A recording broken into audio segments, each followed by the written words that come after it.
Musclebox Radio.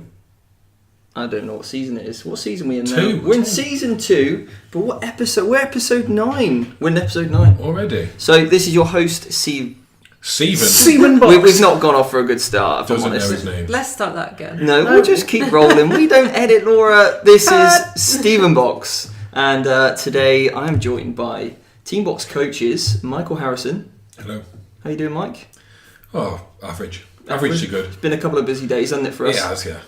And then Laura Baker. Hello. How you doing, Laura? I'm very well, thank you. Yeah? Having a good day? I'm having a lovely day. Oh. Oh, that's nice.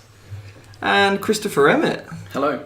Very well, thank you. Yeah, nice. So You didn't ask. Well, I just went in there. Jump the gun. No one Yeah. really cares, do they? Doesn't care how you are. Well, whatever. Now, Laura's just pointed out, if you hear any funny noises, we're sat on our office chairs in the Team Box HQ, and they're a little bit creaky, aren't they? Yeah, it's not my knees or my bum. Yeah. Could be the knees after this morning's leg workout. Yeah, we did a bit of a disgusting leg session, which we filmed, went live on my Instagram. But by the time you're listening to this, it's irrelevant because it would have gone. So anyway, just check out for the next one. You've got to be current, all right? Why weren't you watching? Yeah, so today's episode, we're literally just going to be talking about the profession of coaching and athletes. Basically what you should look for in a coach. Yeah. We've all... Well... Somebody who knows their own name would be a start. Yeah. It's not going to go well if he doesn't know his own name. Well, that's true, yeah. So we've all had coaches before. We have. And we are all coaches. Yeah. So we can talk about a little bit about us, how we got into the fitness industry, why we decided to do what we do, some of our maybe beliefs or morals that we have as coaches and or our ethics, should we say. It's really important. And at the end of the day, like if you're sat there and you're a coach or you are thinking about hiring a coach, hopefully this episode will give you a good insight into what it's all about, what you should be looking for. You know, there is such a big range, isn't there, of people out there putting out information in the fitness industry, and quite frankly, some of it's garbage. Garbage. Absolute garbage. Some people think it might not be garbage when it's truly still garbage, and then there's other people that put out incredible information, and they are just brilliant minds to learn from. So, Chris, over to you, mate. Yeah, so... Yeah, a couple of sort of subjects that have been quite present at the moment, and we were just talking about coaches and also a little bit about PTs, is that why should someone hire a coach who is in shape, or what are the dangers of hiring a coach or a trainer who maybe isn't in shape? Stephen? Don't know, I'm going to open it to you guys. Laura. Sidestep that one. Yeah, I'm going to sidestep it. I'm going to know. jump in at the end. He doesn't know. So That's why. by in shape, Chris, are you saying that somebody that's aesthetically pleasing, they look like You train. They look they the part. train? Yeah, I think you've got someone who, you can see that they've got obviously a passion for training, but they practice what they preach and they look like they lift. Like they don't have to be absolutely super lean, super shredded walking around, but you can look at them and say, yeah, he looks like he knows what he's doing. There's different types of physiques, right? You get some guys who are just big and bulky, and obviously they're stacking on a lot of muscle, but they might not be shredded. And then you get other guys, probably like myself, a bit more wiry, you know. I think you're a bit more than wiry. I mean, I think that's how people used to refer to me. It's like, oh, you're that wiry strong. I'm like, just a cotton thread. But I was lean and I had abs. Yeah. But that was literally about all I had. So Laura. Yeah, so I actually put out a post about this on the Team Box page a little while ago. And it might sound controversial, but should you trust an out-of-shape personal trainer? The post was called. Now, I think it's important to clarify, I don't mean somebody that's walking around like they're fresh off the cover of a fitness magazine with abs. That's not what I mean. But personally, would I take advice from somebody that is overweight, looks like they've never visited a gym in their life, looks unhealthy from the outside? Mm-hmm. No, I wouldn't. Because for me, an important part of being coached is being motivated. And I want to feel like if that person's giving me advice, that it's easily implementable. And the biggest example of that is on yourself. It's kind of like saying, here's what you should do.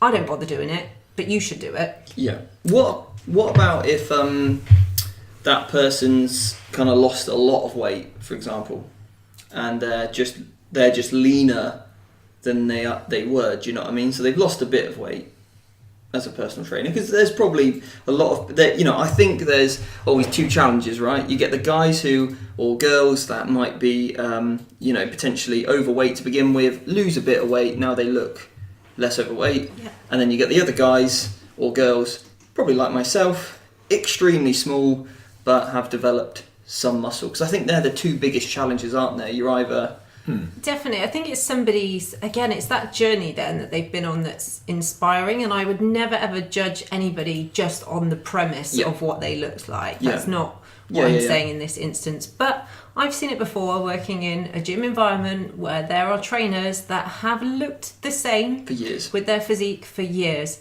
I know there are well-known people in the industry that once upon a time they did a fantastic job of going from even obese to a normal weight. Yeah. But in that time, have they made any further progressions on their physique? Is their training improving? Has anything changed past that point? Yeah. If the answer to that is no, for me, that's static isn't inspiring. Yeah. So it's that ability to continually, that want for progression that motivates me. That's exactly what bodybuilding is, isn't it? Bodybuilding as a lifestyle is all about improving, getting better every day. Bodybuilding as a sport, a bit different obviously, because there's that competitive element and requires, I think, someone to step on stage repeatedly, etc. But the lifestyle of bodybuilding is all about that. And I think, if you're not able to improve at all in our jobs, our biggest challenges, isn't it, is when we get a client and they hit a hurdle or a plateau, but we're able to take people through it, and that's why we're good at what we do. But if like you said, if that PT is just stagnant, they're not making any changes to their own personal education, their own personal physique, or whatever it might be. What do you think, Mike? So for me, Laura's obviously covered the motivational aspect. Yeah, for me, I'm never going to be motivated by somebody who looks like a human beanbag. I'm not going to be like, I want coaching from Big Fat Dave. I'm not going to. Dave's taken a real hammering over the last couple of weeks Come on, on Dave. social media. Stop eating, Dave. You might get some clients. We're not going to get any inquiries from anyone called Dave. No, ever. sorry, Dave. I've got Dave. Good lad, Dave. Shout out to one. Dave. It's Dave. Dave Allen. He's a good lad. He is a good lad, to be fair, Dave. See, good lad, Dave. He's going to love this. Anyway, he is going to love this. So I wouldn't be inspired by that. Obviously, it goes two ways, because for me, they would have to be in shape. Just out and out, they would have to be in shape. And I was coached by Stephen a long, long time ago. And the reason why I was on that particular website at the time, and he stood out to me, was because he's the one in shape. Cheers, mate. Yeah, no worries. Fist bump. I mean, I wouldn't now, but he's looking a bit worse for wear. Oh, shut up. But I'm making strides daily. Yeah, to be fair, he is. But I would always be inspired by somebody who's in shape. And then just to add further to that is that it's not the be all and end all. They've got to know what they're doing, because there are so many people that are in shape, and I hear it so many times. Like, people come to me and go, "Oh, look at him, he's in good shape. He's told me to do X, Y, or Z." It's interesting one, right? Because obviously you worked with me to begin with, Yeah. and you then worked with another coach who arguably looked better, right? Yeah. Well, it depends. On your preference, on right? your preference, but he's bigger. Yep. That's about it. Yeah. He's in good shape, you could say.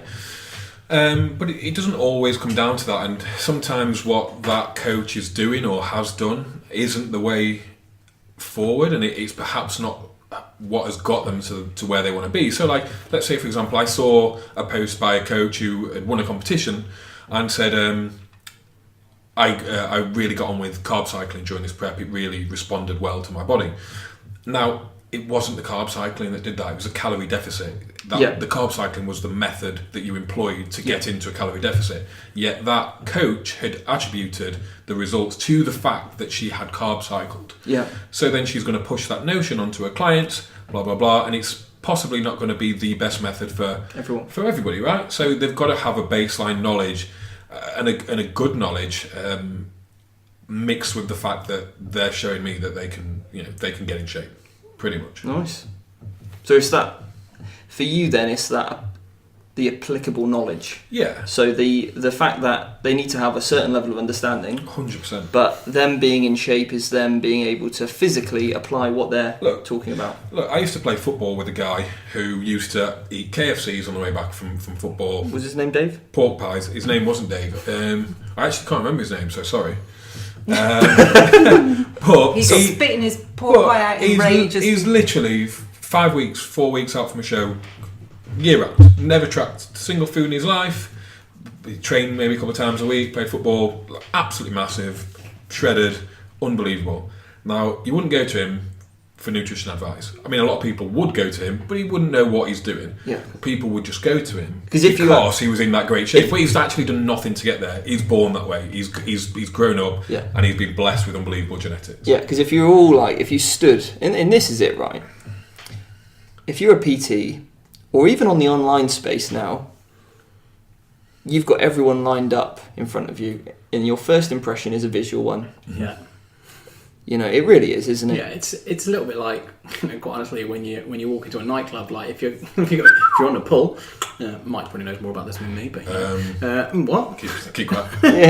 But like the first thing is the what you see, isn't it? And then obviously you get to understand, you get to know them, and the same thing with a coach is that the first thing you're going to see is their appearance, what they look like, and then you're going to understand whether they've got good knowledge, whether they are going to be a good fit. But I think you are a bit of a walking billboard at the end of the day, and you kind of just have to understand that, and it doesn't mean you have to be lean and shredded all year round, but you need to have had some evidence that you've put yourself in a very good place, and your training could be taking you somewhere at the moment which is not maybe all down a physique goal, but as long as people are aware of that, you want to be working with someone, again, Laura touched on earlier, that does inspire you and does motivate you, because at the end of the day, the coach, beyond the sort of nutrition and training sort of coaching, is that they're going to need to be someone who will motivate you and keep you inspired, because there's going to be periods of whatever your goals are where you're going to be feeling, if I was on my own, I'd stop now. So that you need to have a coach who's going to be able to motivate you. Because, and you need that person, you need to have respect for that person. Massively, yeah.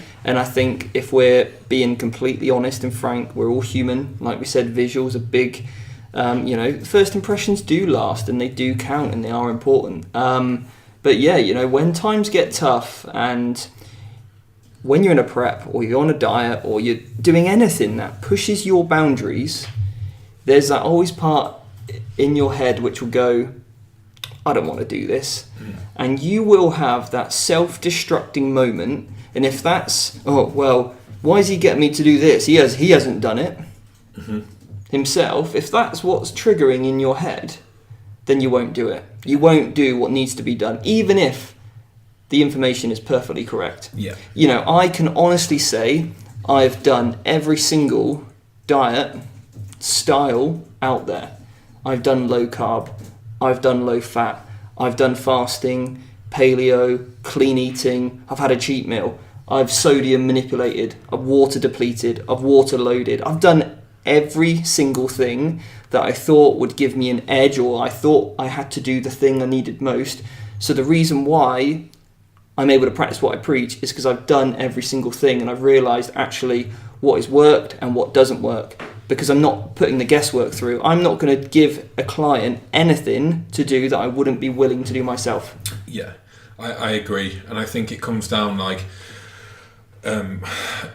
in a similar sort of vein of what you're saying, is that, like, let's say somebody's prepping you who's never competed, and it's like the science is great, but there's also an art to coaching. Yeah.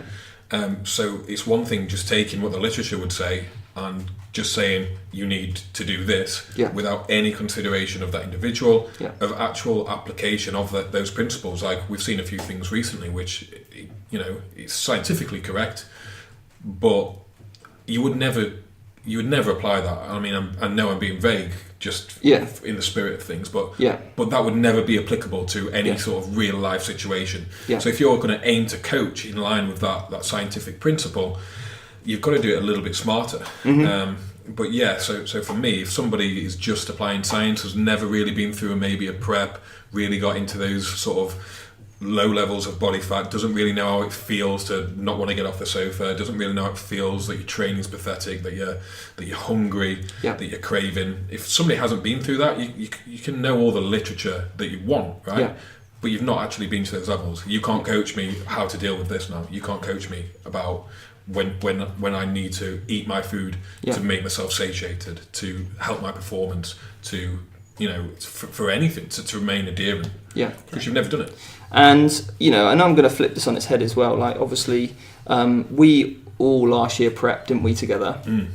Laura's first show, Chris's first show, Mike, your third show, my whatever show, 50th, something like that. Emil this was pre Emil joining us, but obviously Dan's first show as well.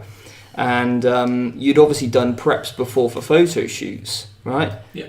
And I would say you all learned something from a personal perspective when you did a photo shoot, but I bet you learned a lot fucking more when you did your prep, didn't you? And you took it to that next level. You then can, like Mike said, that art, that personal, tactile empathy, you don't get from a textbook. You really, really don't. So, Laura, I want to, obviously, you're now in prep for your next show. I am. Hate to broadcast this to all the thousands of listeners that we have now. Hundreds of thousands. It is now. We have thought it was just, your mum and mine, but turns out... Mum doesn't even listen. Nor does mine, actually. She said that me and you were boring. Boring, yeah. We rabbit on too long. Yeah, we do. And you swear too much. I know, yeah. That was her feedback. Well, when you just dropped the F-bomb. You just F-bombed. I literally just F-bombed. Yeah, I know. Role reversal. Uh-oh. Anyway, so our mums aren't listening, which is fine. But Laura, obviously telling everyone now that you're prepping, so no pressure. Sorry about that. How did last year change you as a coach? What bit did you learn from most being a coach? Was it the actual prep itself? Was it after the show? What do you think helped you, or even maybe now what you've realised? What's made you the strongest coach you are now? I think actually starting a second prep. Okay. Because it's enabled me to... So the first prep for me was very much about gathering that experience. I'm now using that experience to help me in this prep. Okay. And by applying that, I'm now realising things that, for me, just because it works for me doesn't mean it will work for everyone. Yeah. But there are definitely learning points that I've made from last prep, going through an off-season into this prep. Yeah. That won't certainly benefit me coaching others going forward. And that's something you can't learn from a textbook? No. There's not one... I didn't learn one thing going through that process that I didn't already know from a kind of science knowledge background. It's all very much day-to-day personal experience, things that are helping me cope with a contest prep. Yeah. And Chris, what about you? What did you really learn from? I think last year I learned a lot, particularly after my show. I found last year I was a bit more hung up after my show in terms of allowing myself to be more relaxed, putting on body weight. I did sort of struggle a little bit where I was quite critical of myself, and that's why I sort of transitioned into a new goal as pretty much as soon as possible to allow that kind of sort of mental clarity to know where I was going from there. But I do feel that, last year probably maybe more post-show, where the first prep probably more the actual art of dieting. Yeah. And I now kind of look forward to next year feeling I feel fairly bulletproof in terms of the whole concept of dieting and regain. Yeah, and also willing to push harder and actually just sort of, I don't think there's any sort of part of dieting for next year, which is quite easy to say this sitting here and kind of, have calories nice and high and training well, etc. To look at dieting next year and think, not much kind of phases me too much at this period. What I want to know now is obviously for you For the coaching application. Yeah. I think, because now when you get a client who does a photo shoot or they get lean for that holiday, there is what they have to do is regain weight. Yeah. So that's where you now, I suppose. I've got a lot of guys working with me at the moment who are trying to put on a bit of muscle mass, and I've had similar conversations with quite a lot of them talking about, listen, just relax into this process. Like you're not gonna be super shredded, but we're going to keep things in check, and just trust in that every time you go in the gym, you know what your goals are. It's to put on muscle mass to get stronger, etc. So just sort of relax yourself into that, and that's kind of correlated to progress pictures every other week, so they're not being as critical with the body composition, because obviously the progress is going to be much slower. So I think that's taught me quite a lot with that. And then also with clients in terms of dieting and also appreciating hunger. So last year I actually did like a full day fast, which was very interesting in terms of just learning about hunger signals and sort of that they're not around forever, that they do subside a little bit. So that's been something with I've been able to apply with my clients this year when they're saying, I feel a little bit hungry. It's like, okay, well, think let's about test this. the boundaries of true hunger. Exactly. And I've had a few clients who've actually done it, and I've walked them through the process. They've been contacting me throughout the day, and I've said when we started that if you feel that you get halfway there and you don't feel like you can do this, that's fine. But and they've learned a lot from it. So nice. That practical application, if you can use it correctly, can really help your coaching service. And have you found a difference now, Laura, with looking back over your weight regain? Yeah, 100%.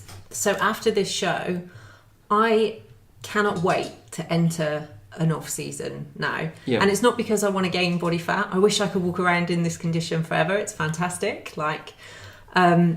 But looking at my progress pictures now, I took a 9-month off season. I focused on training well. I focused on learning to activate my muscles properly. So focused on not just bumping the load up and chucking the food in, but actually training quality. Yeah. And I've made great progress to my physique. And now I can, when I say to my clients, this is what we need to do. Don't be afraid to push your calories up, because nothing feels as great as the next time that body fat that you regain is such a small price to pay for how good it feels when you get leaner and you see the progress that you've made. And great point. I couldn't have said that to a client hand on heart last great year. Point. Yeah, because I think that's the biggest thing, isn't it? Is that, I was telling you as your coach, and saying like, look, this is what you need to do post-show. And even trying to tell you from my experience, knowing what that euphoria feels like. Is it euphoria? Utopia? Euphoria. What's utopia? Utopia is like a place, isn't it? It's a good place. It's a great place. It's a great place to be. Utopia is like a mythical sort of... I've been there.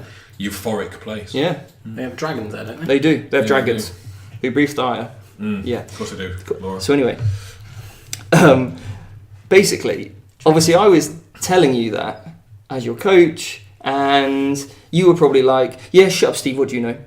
And no matter what I tried to tell you, really, in your head, that was probably what you were thinking, was that I don't want to gain body fat or body weight back. But now your mindset is completely different, as to actually you're looking forward to an off season, which is great, and that's what you should do, right? And again, every time you were saying that to me, at that point in time, I wasn't ready to listen, and I was just thinking, I'm getting fatter. When's this going to end? But now I know, again, I'll know what a client will be thinking at that point in time, and I can, as a coach, know how to approach draw from that. Yeah. So again, it's all learning, isn't it? And what about you, Mike? What have you learnt over your preps? How hard you can push somebody. Yeah. I think. I think before I'd been through a contest prep, I was a little bit scared of dropping calories too low, or used to listen to people whinge, and really, you need to stop whinging. Yeah. If you want to get to that condition, then you've got to do what's done, pretty much. Yeah. So it's one of those things where people are a little bit fluffy and go, oh, you can't do this, you can't do that. You actually can. Yeah. And I won't have it now when a client says, oh, when I went out for food and I just had to have the cheesecake. Well, you didn't. You made the choice to have that. I've been around restaurant situations. I've been on holiday. I've worked 2 jobs at the same time while prepping. I've been and done a lot, and I've had to put in 2 to 3 hours a day of training, and that's excessive, right? But the fact that I could do it, and some days I would be in the gym, like no word of a lie, at midnight at a 24-hour gym to get my job done. Yeah. Like you can do it. You're not going to die. So like I know that how hard I can push somebody. I know how strict I can be, and obviously a good part of what we do and how we coach is like the video updates and checking. So I've had it before where I've had a competitor and he was taking ages talking, slurring his words, his concentration was going, he started watching the TV halfway through the update, and I was like, okay, maybe this guy needs to back off. So having that knowledge now of, to recognise those signs, those symptoms, and go, right, maybe we just need to take a couple of days where we take it back up to maintenance, refresh, reset, and we'll go again. But like I say, on the flip side, when somebody turns up and they're on a good amount of calories, it should be so easy to stick to. And they're going, I had 3 bottles of wine. Like I had to because I was at a party. You just don't buy it anymore. Like I won't buy excuses. So I probably sound like the Team Box Nazi. But like having been through, I lost 26 kilos in 22 weeks last year, which is quick weight loss. Like it was fucking hard. There was fucking hard. Obviously, last time I remember now, like each of your updates, I was having this dilemma as a coach to be like, what do I do? Do I push you? Do I let you rein it back a little bit? But if I'd have let you just go, oh, actually, Mike, I'll tell you what, feel a bit sorry for you. Exactly. But the more I've prepped, the more I've realised that I am able to push people and I know their limits. What I'll be able to push you to next year will be even more than what you achieved last year. Because because you've got experience, you know that you can do it. Exactly. And I know I could, I probably couldn't have got any leaner. No. But like, this time, you definitely couldn't. Like with Laura, I'm pushing Laura harder now than she was pushed last year. Same for you, Chris.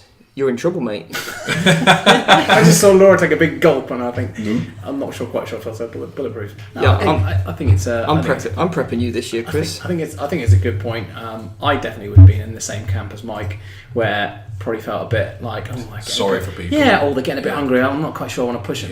But at the end of the day, they've come to you wanting a result. Yeah. And at the end of the day, you've got to do your best to take them there. And obviously, you can make the path a little bit easier for them, but sometimes you can't. Yeah. You've just got to be there, be supportive, and as I say, like if they are struggling and questioning it, then maybe you do have to back off. Yeah. Sometimes you've got to be that shoulder to cry on because you're the only person that individual knows that. I've got clients that tell me anything because they feel like they can tell me more things than they could tell anyone else because they know I get them. That I'm like their kind of partner in this whole process. They'll tell me everything about their toilet habits or things that they wouldn't even tell their partner or whatever it might be. They'll tell me because they'll think I'm going to understand and I'm going to get it. Like when they're saying things like, oh, I'm a bit constipated at the moment. Like I know that, or my every time I go to the toilet and my stools are a bit different compared to what they normally would be. If you're working with a coach who's never done it, what are they going to do? They'll be like, oh, maybe we should stop. Yeah. Oh, no. Or grind harder, bro. Well, yeah, if they don't have that knowledge, it's just get through it. Get on with it. Yeah, whereas actually, can we look at food choices, sources, fibre intakes, hydration status, or actually is it just a case of do we need to, just carry on and it's perfectly normal? So, I think there's a massive amount you can learn through going through the process, and that's why I trust people and respect people that have gone through that process. Whether I believe in what they say from an educational point of view is different, and I'm more than happy to have differing opinions, but I still have an element of respect for those people that are willing to get up on stage and put themselves through the most grueling process of an extreme sport, which bodybuilding is. And I think we see there's emerging camps, right, within coaches and personal trainers. You get the people that are kind of, well, it worked for me, it'll work for you. Yeah. The kind of bro mentality, I'm big, this will get you big, or I'm shredded, this will get you shredded. Just eat this meal plan. I've given it to 1,000 people and it's worked. You can see for 50 of them. For less. But on the other hand, you get the people who are very into the science, spend all day reading literature and no time training or training clients. So they've got no application. And then you get this kind of, where we try and sit is in the middle. This like hybrid of having really good experience, good knowledge base of science, but we know how to apply it, and that's where the art can really come in. I think basically you can pull a study about rats out of your backside and you still look like a bag of soup. Like those guys. Yeah. I think the biggest benefit for me as well as a coach, like with us lot, is that there's an us lot. Like there are 6 of us, which, you know, I know I have only competed in one show. I'm going into my second show, and I am in a position where I'm prepping athletes right now for shows and seeing great results in those as well. However, I would not have dreamed of taking anybody's money for contest prep if I did not have, and you know, I'm confident in my ability as a coach, but I'm stronger because I've got 5 other great brains that I know that I can pick as well. So that's the other thing I would say, is that because you have done one show, that doesn't mean you know everything there is to know about contest prep as well. You know, and that's it. Like you, Laurie, this year you did some fantastic work with some of your clients. I don't know if they want their names mentioned, but they did amazing. Like we had a first place, a second place in the UK BFF, and then also IFBB. So, you know, there's some really big placings there, and, you know, like, you did the work. I just looked over your shoulder to double check everything, to say, look, that's great, you've done a good job here, or stick with your decision, or have you thought about this? You know, in those little things where we made, but you did an absolute amazing job with those people. A lot of people will be coached by people like, you know, us or any other company or whatever, and they'll go through a prep and they'll see the macro changes, or they'll see the cardio or the calories come down, and they'll see that, and they'll start to think, well, this is pretty easy, but they'll not realise the decisions that went into making those changes, and the methodology that was used, and the planning and the timing of everything. They won't see that. They'll just think, it's as simple as this. Right, I've done my show, and now I can just do the same to other people. And they don't realise that their plan was completely different to the next competitor's plan, because it's all individual, and it has to be, and it's they never pan out the same. Yet they've just got that one experience of it worked for me. It worked for me. I just dropped these calories at this time. I ate this sort of food, so I'm just going to start selling that. I just find it crazy that people like jump straight in at the deep end of contest prep coaching as well, before they've even done any face-to-face coaching or just normal nutrition coaching. Like getting somebody lean to diet is hard enough with adherence, yet alone it's like, I've just passed my driving test, so now I'm going to take my car on the Formula 1 track. You know, Chris, like with your story, you you went from being a PT in a commercial gym, right? You worked your ass off. You worked with hundreds of people. You progressed to being the top PT there. You left. You set up your own facility, and you got to the position where you wanted to help more people, right? I think something I heard like years ago when I first started as a PT is that every year you should look back on last year and think, I know more, or I'm more experienced than last year, and I think that's the thing, is that a lot of people start out in the industry and they kind of feel that like, I know what I'm doing now, and again they might have had some little results themselves, but you need to understand that your knowledge base, your experience is going to be continuously evolving and improving, and I think that's again what Laura touched on. Is that something I'm so happy to be a part of a team box, is that if I do have something with a client which I'm a little bit stuck, I've got such an option of coaches to go and say, listen, I'd like you to have a look at this log, I'd like you to have a look at this training plan, do you think this is right, etc. And as opposed to people on their own where they probably just think, well, I know what I'm doing, and I think the one thing that we all take into consideration with our clients as well is that we all know our clients so well, and there is no it's no surprise that probably our clients who do best are actually the clients that we get on best with, and we know as you've got the greater relationship, right? Exactly, because you do build that bond of being able to push them a bit harder, or understand when you need to back off and when you're working with hundreds of clients and the only contact you ever have is a sporadic email, is that there's no way you can build up that. No.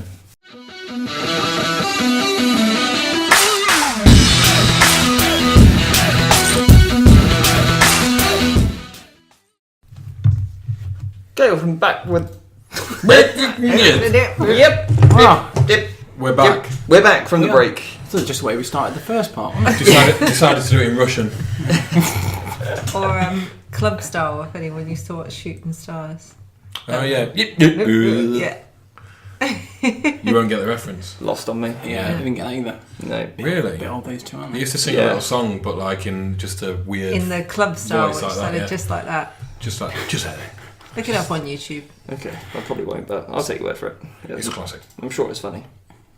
Anyway, so we were talking about earlier, before the break, kind of our experiences going through preps and what we've kind of learned through that, how it's, I suppose, helped us as coaches with our clients, what we now look for. So we thought we'd do a quick, very fast round robin of what you should look for if you are going to hire a coach. And this, be honest, like what would you look for in hiring a coach?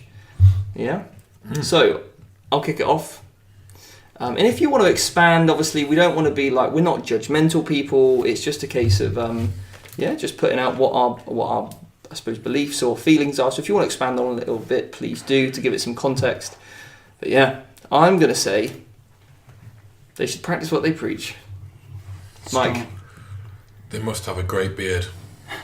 That's a terrible one. Your beard ain't that great. With great beard comes great power. No, they must have good application of scientific principles. Oh, Laura. get the thesaurus out. Controversial, Go but on. it must be their main job. Go on. Expand. Okay, so, and this is coming from somebody of a background that used to coach on the side a long time, another full-time alongside, it's contagious, alongside another full-time occupation. So at some point, if you are going to make a career change, I get that financially that has to happen. Yeah. But honestly, am I a better coach now? It's my full-time Yeah. occupation? 100%. Yeah. All my time's devoted to that. All my focus is devoted to that. I'm not tired looking over updates in a small window of time because I've just got home from working another 9-to-5 job. Yeah. You can't give it your full attention. That's not to say there aren't great coaches out there doing other things, but for me, I know how much better I am as a coach now. This is what I do full And time. then you're working in the strip club on the weekend. Yeah. Mike, you said you wouldn't broadcast that. Well, it's only because he's working with you. I look great in a I thong. know. I'm just jealous You're because a Mike good gets pimp. more tips. Dollar bill.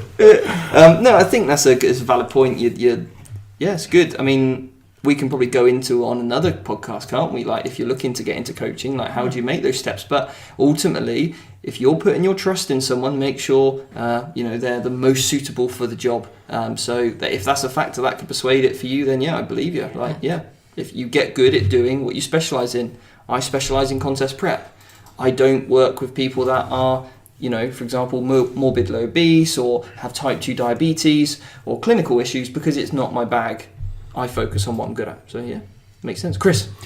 Well, I'm going to pick up one which is obviously very important, is that they must have a portfolio of results. Ooh. So, you're going to want to have to work with someone who has got results with other people, because at the end of the day, one of the reasons why you sign up with a coach is to get results. And obviously all those 3 points before, 100%, that would definitely be something I look to. But if you're someone who wants to get in shape, and how can you tell the difference between someone that just does mass and then gets a small percentage versus, I'm going to say, like a good ratio of client to result? Do you know what I mean? How can you go about finding out that? I think the thing is that we see a lot of transformation pictures these days, but it's always nice to know the context of that transformation, and even maybe know a bit more of the story of that person, what they went through, because you can see loads and loads of photos, but it's nice to know that person's words, what they went through, whether that's just a bit of text or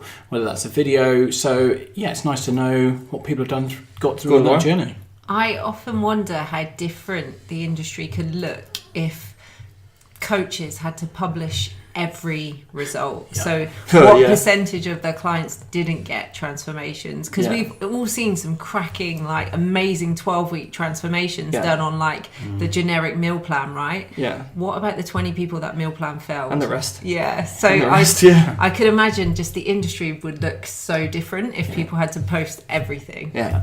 And I'm sure we will all probably put our hand on our heart and show that there's a there are clients that we've worked with who we haven't been able to get results for whatever reasons, whether it's been conflicts with their lifestyle or whatever, and you're totally transparent about that. Very few and far between, though, if I'm honest. Oh, yeah. Very few and far between. Ratio-wise, 100%. Yeah. Right, ratio-wise.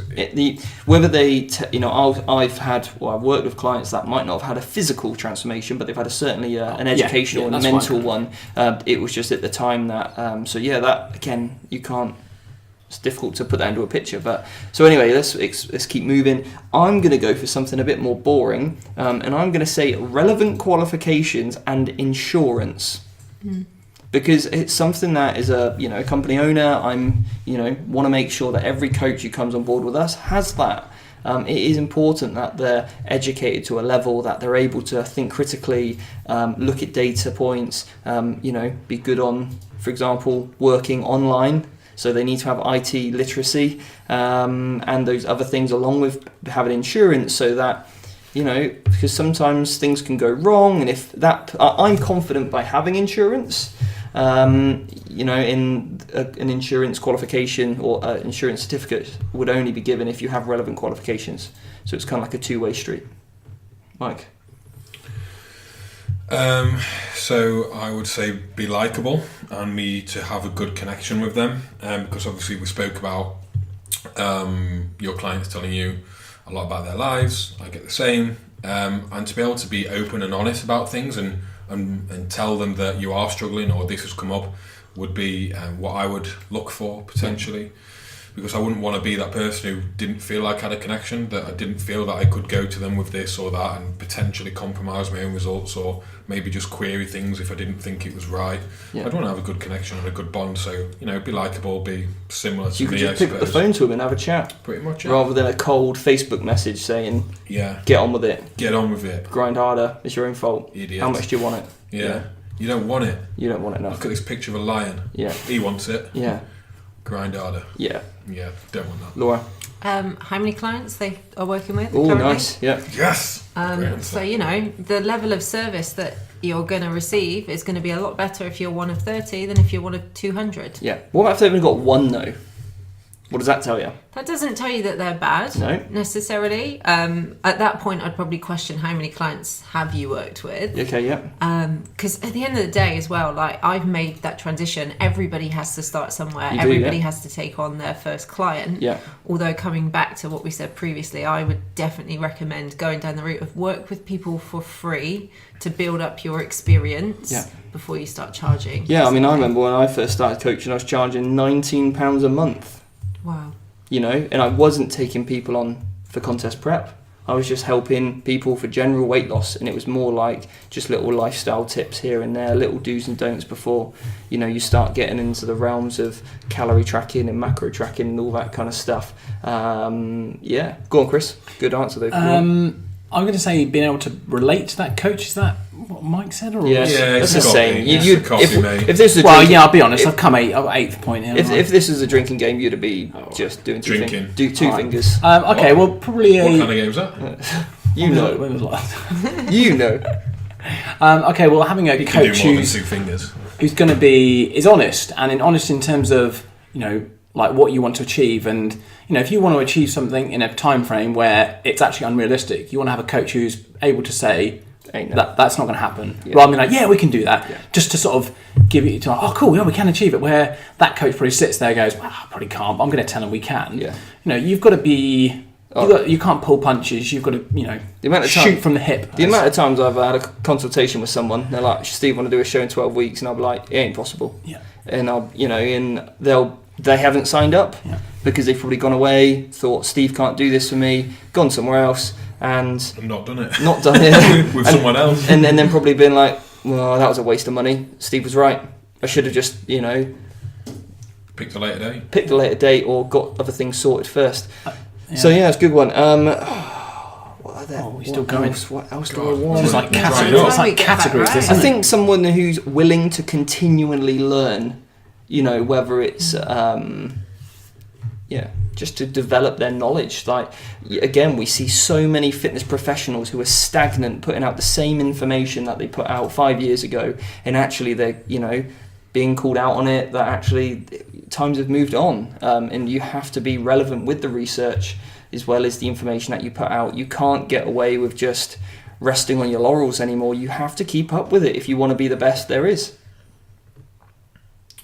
So I would say quality of product. Nice. I've seen some coaches work and it's frankly appalling.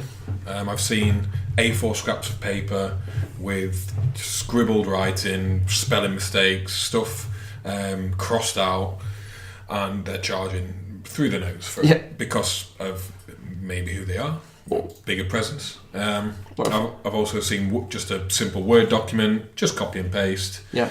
I've literally seen bodybuilding.com plans with the same typo that's on bodybuilding.com. So like quality of products, you can tell a lot by how much detail have gone into how it looks, just how slick everything works, just that process, rather than just saying, pay me on PayPal as a gift and or cash in hand or whatever, and I'll do this and upsell you this supplement stack, and it just looks a little bit dodgy. Yeah, because also it shows a lack of pride and a lack of thought that's gone into their work. I mean, like the systems that we use at Teambox, I've spent years developing those. It was only the other day that I go through the archive and look at how my coaching methods and systems and programs and plans have developed over the years. And, I've come up with multiple ones. They've all been different, and they've just got better and better and better and better to the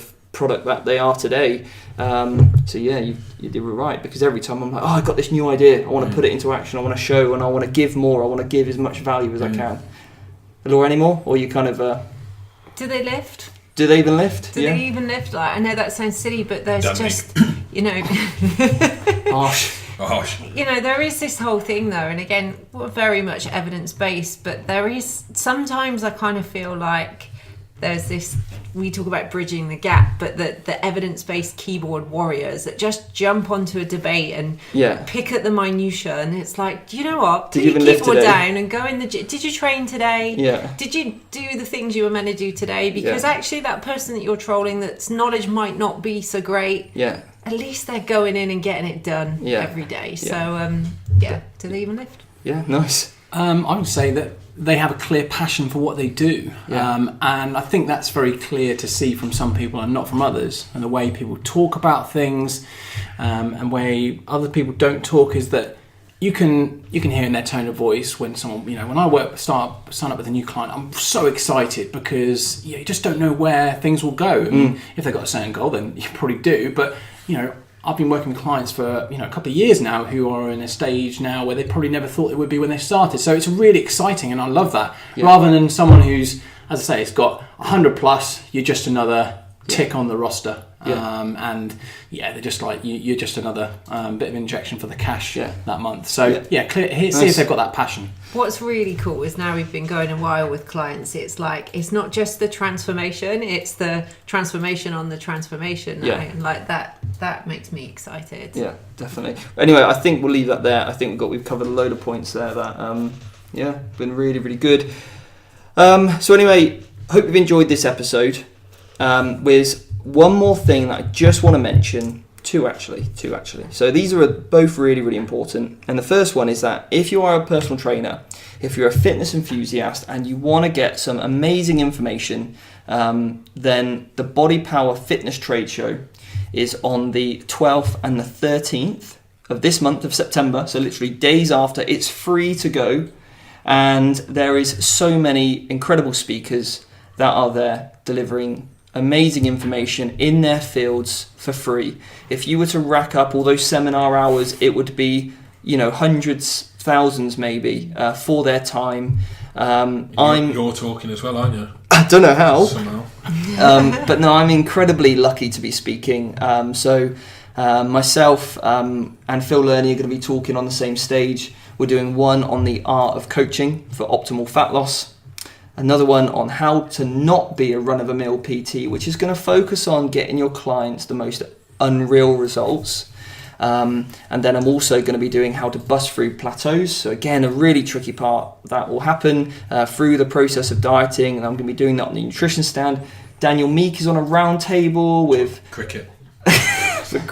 But talking about off spin, spin, fast bowl. The fast bowl. The best teas in the country. The bat, the sandwich. So he's going to be on the round table about why fitness professionals should, know about nutrition, and he's going to be on the round table, I think, with Rich Senewold, who's been on the podcast, Emma Story-Gordon, who I'm probably going to get on the podcast at some point. Neil, and then Emil is on another round table with Dan and Rich and Emma Story-Gordon. We've got the likes of Gary Mendoza, Martin McDonald speaking, Phil Lerney, Phil Graham, some amazing speakers there. Can't believe it's free to get in. It is free, and we're going to have a stand there, so if you want to come and meet us, say hello, or you might just want to, just come and hang out on our stand, make us look popular. That'll be great. We'd appreciate it. Yeah. There'll be sweets. And then finally, going out, which starts on the 11th, so you might only have a couple of days since this goes out, our group coaching program. So this is our 6-week fat loss solution program, where we're going to give you all the videos and all the help that you need to help yourself. We're going to help you set up and find how many calories you should be eating, and how to set your own calorie deficit, what macros you should be hitting and why, and educate you each week for those 6 or 10 weeks, depending on how long you're on the course for, into things like supplements. Supplements, yeah. Supplements. And supplements as well. Yeah. Yeah, those. Till miming. Meal timing. Realistic expectations, timeframes. What else are we talking? How to track alcohol. Oh, everything. Eating out. We've got 12 exclusive videos for the 6-week and 20 for the 10-week. Yeah. Exclusive. And if you're on the VIP package, you'll get one of us looking over your logs, so we can basically keep you accountable. But it's a group format, so there's going to be accountability to each other with a like-minded community. Access to the Facebook group. Yeah, I think about half so far of the VIPs have gone. So if you want to snap one of those up, might be probably less than that by the time this goes out in terms of recording, because we've got a week of recording before this goes out. Anyway, head over to the website www.team-box.co.uk/group coaching. Lovely. And you can find it there. And you'll see a fantastic picture of Dan holding a tray of hot dogs. Yeah. You do go there. You'll know. That's when you'll know you're there. When you see the hot dogs. Yeah. But yeah, if you want to find out more, email us and ask us questions. Ask us on the Facebook page. Nothing wrong with that at all. We're pretty responsive on the Teambox Facebook page. We'll be able to answer any questions you have. And if you've got a question for the podcast, get it on there and we'll do some questions on our next episode. From us at Teambox HQ, until next week, see you later.